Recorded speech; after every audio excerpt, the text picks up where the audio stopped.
Perkenalkan, nama saya Adelaide Patricia Kaumbu dengan NIM 21141011017. Saya akan mempresentasikan tentang kelemahan dan kelebihan teknik Omnibus Law dalam perancangan perundang-undangan di Indonesia. Indonesia sebagai negara hukum telah menempatkan hukum sebagai supremasi.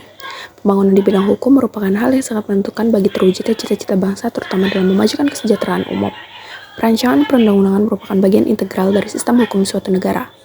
Proses perumusan dan pengesahan undang-undang memegang peranan penting dalam menciptakan kerangka regulasi yang mengatur kehidupan masyarakat serta melindungi kepentingan publik. Dalam merancang undang-undang, penting untuk mempertimbangkan berbagai aspek seperti kebutuhan masyarakat, keadilan, dan keberlanjutan. Proses perancangan perundang-undangan yang baik melibatkan kajian mendalam, diskusi publik, serta melibatkan berbagai pihak yang terkait. Omnibus Law menjadi salah satu contoh yang mengacu pada serangkaian undang-undang yang dikeluarkan di dalam satu paket untuk mengubah dan menyederhanakan regulasi di berbagai sektor. Namun, pelaksanaan Omnibus Law tidak lepas dari kontroversi dan perdebatan yang intens, baik di kalangan ahli hukum, pemerintah, maupun masyarakat umum. Mereka berpendapat bahwa Omnibus Law dapat menghilangkan perlindungan hak-hak pekerja dan lingkungan, serta mereduksi transparansi dalam proses perancangan perundang-undangan. Kritik juga diajukan kepada kurangnya partisipasi publik dalam penyusunan Omnibus Law yang dinilai dapat mengabaikan aspirasi masyarakat. Pembentukan undang-undang melalui pendekatan Omnibus Law memiliki manfaat dan kelemahan yang perlu dipertimbangkan secara komprehensif. Yang pertama adalah manfaat dari pembentukan undang-undang melalui Omnibus Law, yaitu yang pertama mempersingkat proses pembuatan dan pembahasan produk legislasi atau rancangan undang-undang. Dalam proses revisi undang-undang, misalnya tentu membutuhkan waktu yang panjang, sementara penyusunan undang-undang dengan metode Omnibus Law cukup satu kali merevisi banyaknya undang-undang menjadi satu undang-undang. Yang kedua, mencegah kebuntuan pembahasan substansi yang termuat dalam rancangan undang-undang di parlemen. Tak jarang dalam pembahasan rancangan undang-undang terjadi kebuntuan antara pemerintah dan DPR. Begitu pula ketika terdapat dua kubu di parlemen, tak jarang terjadi deadlock. Yang ketiga, efisiensi biaya proses pembuatan undang-undang. Dalam pembuatan sebuah rancangan undang-undang dibutuhkan dana yang cukup besar, mulai dari pembuatan naskah akademik dengan menyerap aspirasi masyarakat hingga pembahasan rancangan undang-undang antara pemerintah dan DPR. Yang terakhir adalah harmonisasi pasal per pasal dalam undang-undang Omnibus Law bakal terjaga. Meski penggunaan metode Omnibus Law menimbulkan problematika di kalangan akademisi dan masyarakat, namun teknik membaca rancangan undang-undang pun dapat dilakukan dalam satu waktu. Namun, ada pun kelemahan dalam pembentukan rancangan undang-undang melalui Omnibus Law. Yang pertama, kurangnya transparansi. Proses pembentukan Omnibus Law seringkali dilakukan dengan cepat dan tergesa-gesa, mengurangi kesempatan bagi masyarakat dan para ahli hukum untuk memberikan masukan serta komentar yang memadai. Yang kedua, potensi penurunan standar perlindungan. Omnibus Law dapat menghasilkan perubahan yang signifikan terhadap berbagai undang-undang sekaligus.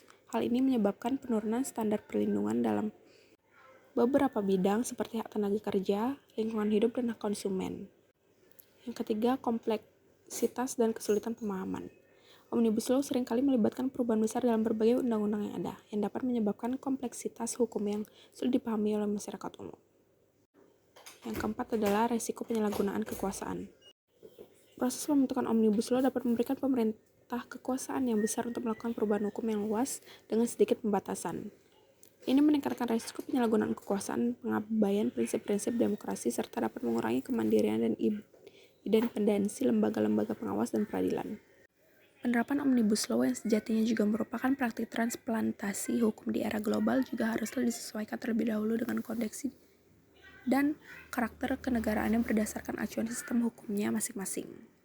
Karena jika tidak, hal ini akan menjadi problematika yang suatu saat akan merusak dan berimplikasi pada goyahnya tatanan masyarakat secara keseluruhan.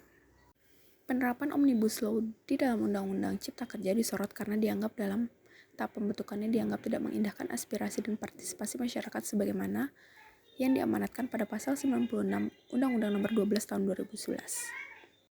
Dalam konteks penerapan Omnibus Law di Indonesia, penerapan Omnibus Law di dalam Undang-Undang Cipta Kerja dilakukan dengan waktu yang sangat cepat. Kecepatan yang dilakukan tersebut berdampak pada kualitas undang-undang yang disusun. Adapun beberapa isu dan perspektif yang muncul dalam pembahasan mengenai kompatibilitas penerapan Omnibus Law di Indonesia. Yang pertama, perlindungan hak tenaga kerja. Salah satu kritik utama terhadap Omnibus Law adalah potensi pengurangan perlindungan hak tenaga kerja. Yang kedua, dampak lingkungan. Omnibus Law juga telah dikritik karena kemungkinan melemahkan perlindungan lingkungan. Karena Beberapa pasal dalam Omnibus Law dapat memberikan kelonggaran perizinan dan prosedur lingkungan yang dapat berdampak negatif pada konservasi alam dan upaya perlindungan lingkungan. Yang ketiga, kepastian hukum. Omnibus Law bertujuan untuk menyederhanakan dan mempercepat proses perizinan investasi.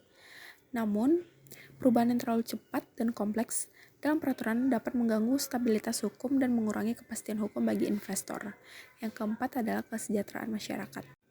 Namun, kompatibilitas penerapan Omnibus Law di Indonesia dapat dilihat dari yang pertama, reception in law adalah bagaimana melakukan pendalaman dan adaptasi dalam bingkai struktur hukum, memastikan bahwa tidak ada kontradiksi hukum ketika transplantasi dilakukan. Sedangkan dalam tahap reception in society adalah bagaimana organ hukum asing yang transplantasi dilakukan tersebut dapat bekerja secara efektif di masyarakat.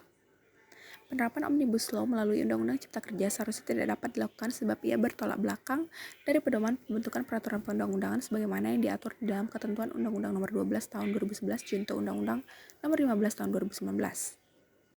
Selanjutnya, penerapan Omnibus Law harus partisipatif, yang artinya menampung aspirasi publik memberikan masukan terhadap penyusunan RUU, sementara sosialisasi adalah untuk mengenalkan draft yang telah ada.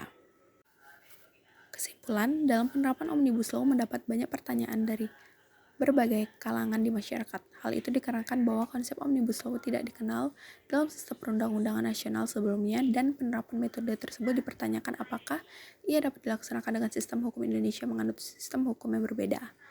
Omnibus Law merupakan metode yang digunakan dalam negara yang common law system, sedangkan Indonesia adalah negara yang menganut budaya civil law system. Perbedaan dua sistem hukum tersebut berdampak pada perbedaan cara dalam membentuk perundang-undangan, termasuk dalam menetapkan metode omnibus.